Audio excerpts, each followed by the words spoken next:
A cry in the frozen night, the wind screamed across the icy ground of Travac 6. It was the coldest night of the year. Thick snow fell from the sky, covering everything in white. Jake sat inside his small metal hut, drinking warm tea. He was used to being alone. He had worked as a mechanic on this frozen colony for 10 years. No family, no friends. Only machines and silence. But tonight, something was different. At first, Jake thought he heard a strange sound, soft, almost like a cry. He shook his head and told himself it was just the wind. But then it came again, a small, broken sob. It was not a sound the storm would make. It was the sound of someone ... crying. He stood up quickly and opened the door. Cold air rushed inside like knives against his skin. He squinted into the darkness. The wind pushed snow in every direction. He could barely see.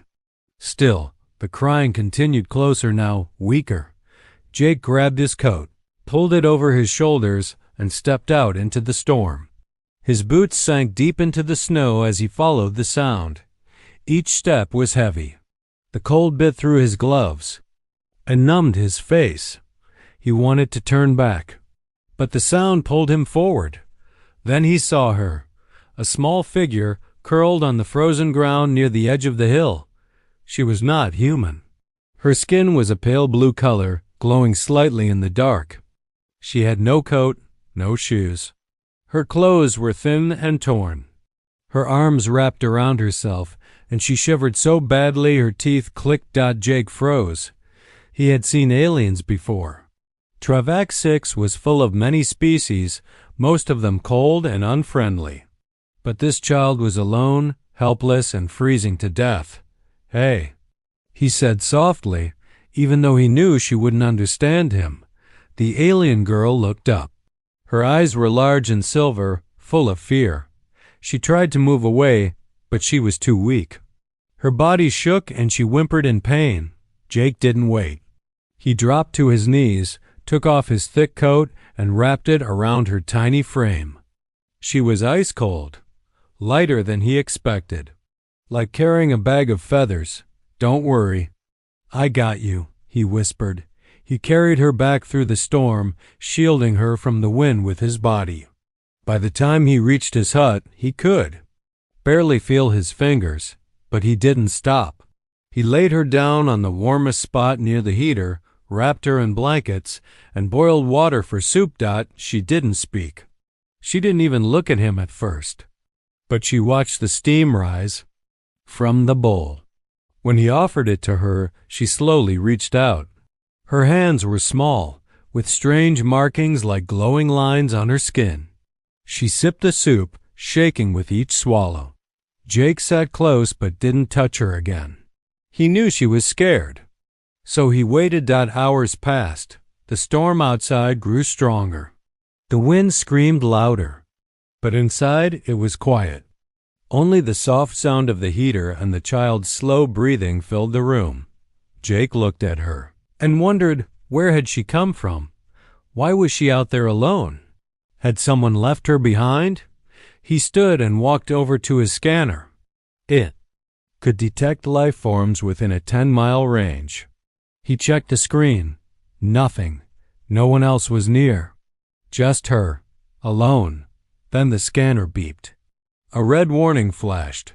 Target detected, unauthorized bioform located. Threat level unknown. Jake's eyes narrowed. He looked back at the girl. She was now sleeping under the blanket, holding the empty bowl with both hands. She was the bioform, but how could she be dangerous? She was just a child. He stared at the warning on the screen. It asked him to report the lifeform to the colony guards. Press one button and soldiers would come within minutes. Jake didn't move. His hand hovered over the button. His mind raced. What had she done? Why was she labeled a threat? Did she even know? He looked at her again. Her face was peaceful now. She had stopped shaking.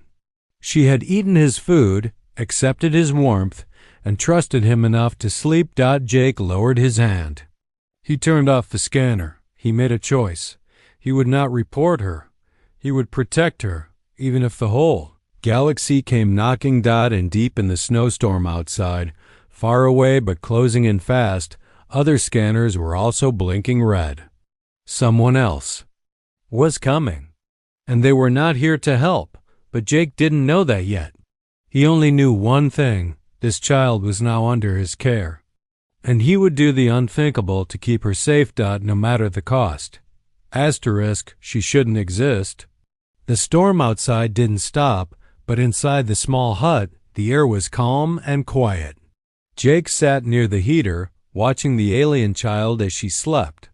Her breathing was slow, her hands curled up under the warm blanket. Her skin still glowed faintly blue, and the strange lines on her arms pulsed like soft lights. She looked peaceful now. But Jake's mind was not at peace. The scanner's warning still echoed in his head.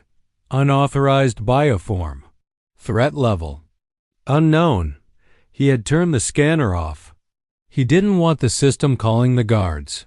He didn't want soldiers storming in and taking her away. Not when she had done nothing but cry in the snow and drink soup with shaking hands. But something about her was strange. Not just her glowing skin or her silver eyes. It was the way the air around her felt different, almost heavy. And what happened next made Jake sit up straighter. He heard a soft metal clang. One of his tools, his smallest wrench, was floating in mid-air, slowly turning in a circle right above the heater. Jake stood up, stunned. He reached out and grabbed it, but the moment his fingers touched it, it dropped. He looked at the girl. Her eyes were open now. She was watching him. "Did you do that?" he asked, knowing she wouldn't understand. The girl didn't speak. But her hand reached toward the wrench. It shook again, rising slightly, and then fell back down. She blinked slowly. Jake took a deep breath. This wasn't normal. She wasn't just any alien child. She had powers. He knew some species in the galaxy could move things with their minds. But they were rare, and most were controlled by the higher governments or locked away in labs. The ones that escaped were always hunted. He moved closer, trying not to look scared. "What are you?" he whispered. "Where did you come from?" The girl pointed at herself. She said in a small, soft voice. Jake froze. She had spoken. It wasn't perfect, but it was a name. "Nari," he repeated. She gave a weak nod. Jake felt a tightness in his chest. She had a name. She wasn't a thing. She wasn't a threat. She was a little girl with a name, lost and alone. But the galaxy wouldn't care. To them she was a weapon, a bioform. Something to control or destroy. Jake stood and locked the door. Then he covered the small windows with blankets. He turned off all outside signals, no scanners, no communication lines, no lights that could be seen from outside. If someone came looking, they wouldn't find her, not easily. Over the next few hours, Jake tried to talk to her. He showed her pictures of food, tools, planets. She didn't understand most of it, but she pointed at a symbol he didn't recognize, something circular with sharp lines through it. Her finger shook when she touched it. Jake didn't know what it meant, but her eyes filled with fear when she looked at it. He gently pushed the picture away. "You're safe here," he said quietly. "I won't let anyone take you." That night, Jake barely slept. His mind kept racing. Why was she out in the storm alone? Who left her there? Or was she escaping from something far worse? In the middle of the night, he woke up to a low sound, not from her, but from outside. A dull like an engine passing overhead. He ran to the back panel and peeked through the cracks. In the sky, a dark ship flew low, no lights, no markings. Just a shadow moving through the snow clouds. Jake's heart dropped. That wasn't a colony ship. That was a hunter ship. Someone was looking for her. And they were close. Jake looked back at the small girl, still sleeping peacefully. She had no idea danger was coming. He walked over and sat down beside her. Her breathing was soft. Her small fingers were curled around the edge of the blanket. Jake clenched his fists. This child, this Nari, shouldn't exist, according to the system. But she did. And she was innocent. Jake had seen what happened to others like her. Cold labs, harsh experiments, no kindness, no warmth, no names, but he had made his decision. He wouldn't let her be taken. No matter what the scanner said. No matter who came knocking. Even if it meant turning his quiet life into a war zone, because Jake now understood something very simple. Nari wasn't just a lost alien girl. She was someone worth saving, even if it meant risking everything. Asterisk footsteps in the snow. Jake didn't hear the knock. He felt it. The whole metal wall of his hut gave a small shake, like someone had slammed something hard against it. His eyes opened wide, and his heart started to pound. He rushed to the scanner, even though it was off. He already knew they had come. Outside, through the narrow view screen, dark shapes moved in. The snow. 3 tall figures, armored and silent. Their eyes glowed faint red. No colony marks. No friendly colors. These weren't rescue officers or patrol. These were hunters. Cold, trained, and ruthless. Another knock. Louder. Jake turned to Nari. She was sitting up, awake, eyes wide, her little hands gripping the blanket tightly. She didn't speak, but she understood. She was shaking. Stay quiet, Jake whispered. He stood and walked to the door. When he opened it, the cold wind blew in strong and sharp. The tallest of the 3 hunters stepped forward. He held the scanner in one hand and a weapon in the other. Citizen, the hunter said in a deep voice, we are looking for a stolen bioform. Dangerous, possibly hiding near the zone. Jake kept his voice calm. Just me here. I've been inside all week. Storm's too strong to go anywhere. The hunter stared at him for a moment, then pushed the scanner forward. It blinked yellow unstable reading. Permission to inspect your shelter, the hunter said. Jake didn't move. Power's out inside. Heater's leaking. Could be dangerous. You might not want to step in there. The second hunter took a step forward. But just then, from behind Jake, something strange happened. A spoon floated, just for a second. A tiny metal spoon lifted off the table and hung in the air. Jake saw it. The hunters saw it. They pushed past him. Stop, Jake shouted. But it was too late. The 3 of them stormed into the hut. Weapons raised. Nari screamed. Not loud, but the kind of scream that made the air hum. The lights flickered. Tools flew across the room. One hunter crashed into the wall as the air burst with a force like wind from a bomb. Jake grabbed Nari and pulled her into his arms. We have to run, he said, but the last hunter was already getting up. He raised his weapon. Jake kicked the heater hard. It sparked and burst into flames. Hot smoke filled the room. The hunters shouted in confusion. Jake ran for the back door. Nari held tight in his arms. As they escaped into the freezing night, his mind raced with one single truth. They weren't just visitors. They were here to take her, no matter what it cost. And now, the hunt had truly begun. Asterisk the escape plan. Snow hit Jake's face like sharp needles as he ran. His arms were tight around Nari, and her small body shook with every step. Behind them, smoke rose from the hut. The fire he started had confused the hunters for now. But they would return. And next time, they wouldn't knock. Jake didn't stop until they reached the old hangar at the edge of the colony. It was a broken, frozen place. No one came here anymore. The mining ships inside hadn't flown in years. But Jake had worked on these ships long ago. He knew their parts, their failures, and maybe their hope. He slipped inside and shut the heavy door behind them. The cold still filled the air, but at least the wind was gone. Jake placed Nari down gently on an old, padded bench. She looked up at him with tired eyes. Her lips were blue, her glow dimmer now. "We're going to fix this," Jake said softly. "I'm getting us out of here." He walked toward the biggest ship in the back. Rust covered its sides and wires hung loose like vines.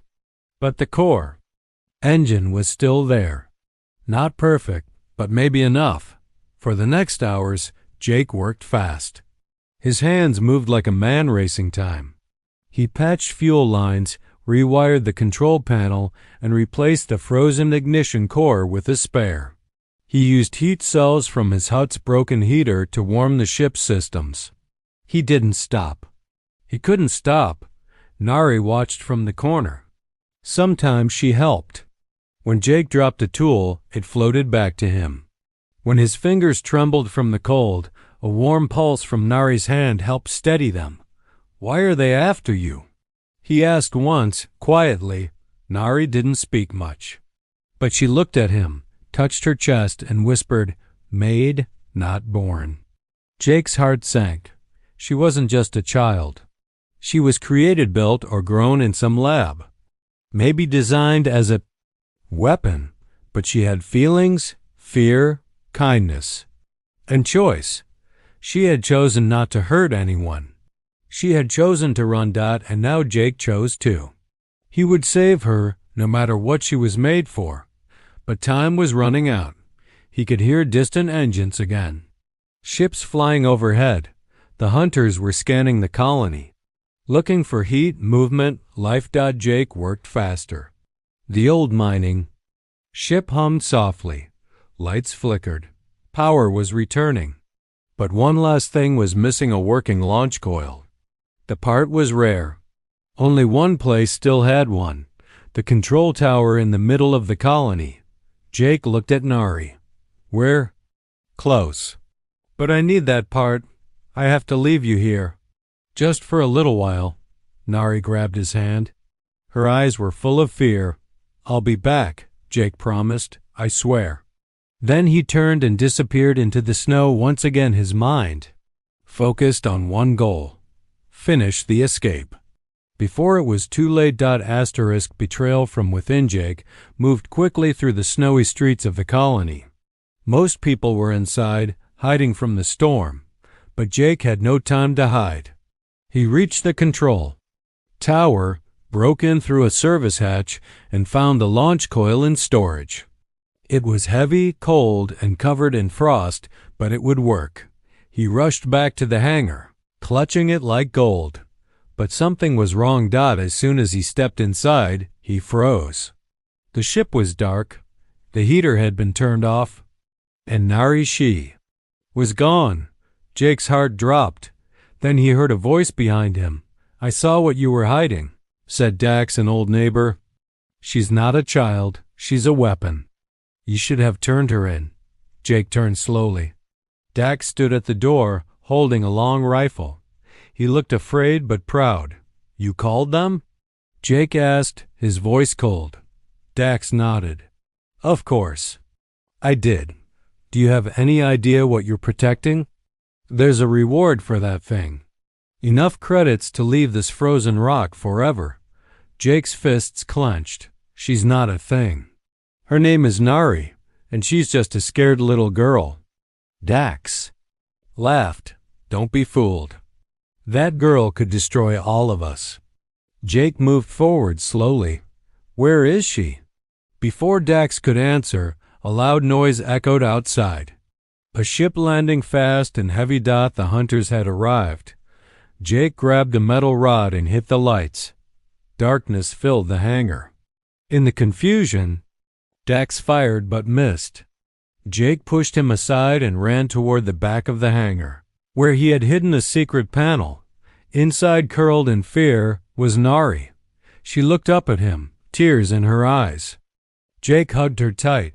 "I'm here," he said. "We're going now." He ran to the ship, placed the coil into its slot, and powered up the engine. Lights came alive. Systems blinked green. The ship was ready, but footsteps thundered toward them.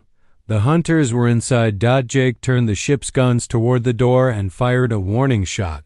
The hangar shook. Sparks flew. "Hold on," he told Nari. "This is going to get rough." As the ship lifted off the ground, Dak screamed from the floor, "You're a fool. She'll get you killed." Jake didn't answer. He looked at Nari, who clung to his arm, her eyes glowing softly. "No," Jake said. "She saved me." And with that, the ship blasted through the broken roof, flying into the stormy sky. Behind them, flames and snow mixed as the colony faded. Below but ahead of them, freedom waited. Or so Jake hoped, because even in the sky, they were not safe yet. Her true power. The ship shook as it climbed through the thick storm clouds. Ice slammed against the windows, and warning lights blinked across the control panel. Jake gripped the controls tightly. The old mining ship was holding together for now. Behind him, Nari sat in the co-pilot seat. Her eyes were wide, watching the sky, her small hands pressed against the cold glass. She didn't say a word, but Jake could feel something building inside her like pressure waiting to burst. The ship's alarm screamed. Jake looked at the radar. 3 enemy ships were chasing them, fast, armed, and getting closer every second. "They found us again," Jake muttered. He pushed the engine harder, but the ship wasn't built for speed. One of the hunter ships fired. A blast hit their left wing. Sparks flew, and the engine coughed. Jake turned to Nari. "We can't outrun them." She looked at him. Her eyes had changed. They were glowing bright silver now, and the lines on her arms burned like fire. "I can." "Stop them," she whispered. Jake froze. "What do you mean?" Nari stood slowly. Her small body glowed brighter, and the air around her shimmered. Jake reached out. "Nari, wait!" But it was too late. She walked to the back hatch, opened it, and stepped into the freezing wind. She stood at the edge of the ship, high above the clouds. Snow whipped around her, but she didn't flinch. Her arms rose, then she screamed, not in fear but in strength. A powerful wave of energy exploded from her body. It flashed across the sky like lightning. The hunter ship stopped in midair. Their engines shut down. Their weapons melted. One by one, they fell from the sky like broken toys. Jake watched in shock. He had never seen power like this. Not from any weapon, not from any machine. Nari fell to her knees, exhausted. Jake ran to her and caught her before she collapsed. She was breathing, but barely. Her glow faded. "I didn't want to hurt them," she whispered. "Just stop them." Jake held her close. "You did what you had to. You saved us." He carried her back inside and closed the hatch. The sky around them was quiet now. The threat was gone, but the silence was heavy. Jake now knew for certain. Nari's power wasn't just rare, it was unstoppable. And others would come for her, more powerful ones, more dangerous ones, but Jake didn't care. He looked down at the small girl in his arms, still glowing faintly. She wasn't a monster. She was his family now, and he would protect her, no matter who came next. The sky was never the limit. The stars looked peaceful from above. Far below, the frozen planet of Travag 6 was just a cold memory, a white ball fading in the distance. But Jake knew peace wouldn't last forever. Not for him, not for Nari. The old mining ship floated quietly through space now. It had taken damage, but it was flying. That was enough. Jake checked the control screen. No trackers. No hunter ships in sight. For the first time in days, they were alone. He turned to Nari, who was resting in the chair beside him. Her face was pale, but calm. The strange lines on her skin still pulsed softly. She looked peaceful, but Jake knew she had burned too much energy. She needed time to recover and a safe place to heal. Jake took a deep breath. He had no plan, no destination, no fuel for long jumps. But he had made a promise to protect her, and he would. He searched the galaxy map. One location blinked in green, an old repair station near the outer rim. Quiet, forgotten, and far from patrol routes. It wasn't perfect, but it was hoped that as he set the ship on course, he looked at Nari again. She opened her eyes slowly. "Where are we going?" she asked. "Somewhere quiet," Jake said. "Somewhere safe," Nari blinked. "Will they come?" Again, Jake nodded. "Yes, but next time we'll be ready." For a moment, they sat in silence. Then Nari said something that surprised him. "I used to think I was made to destroy," she whispered. "But now I think maybe I was made to choose." Jake smiled gently. "And you chose to save," she nodded. "Because you saved me first." The ship hummed softly as it entered light speed. The stars stretched into lines. The future waited. Somewhere ahead, Jake stared out the window, his heart heavy but strong. He had lost his home, his quiet life, and his safety, but he had found something better, a reason to fight, a reason to fly. And in the small, glowing girl beside him, he had found something he never thought he'd have again: family. The galaxy was big, cold, and full of danger. But Jake no longer feared it, because the sky was never the limit. Not for Nari, not for them, and no one, not soldiers, not hunters, not empires, would ever take that away.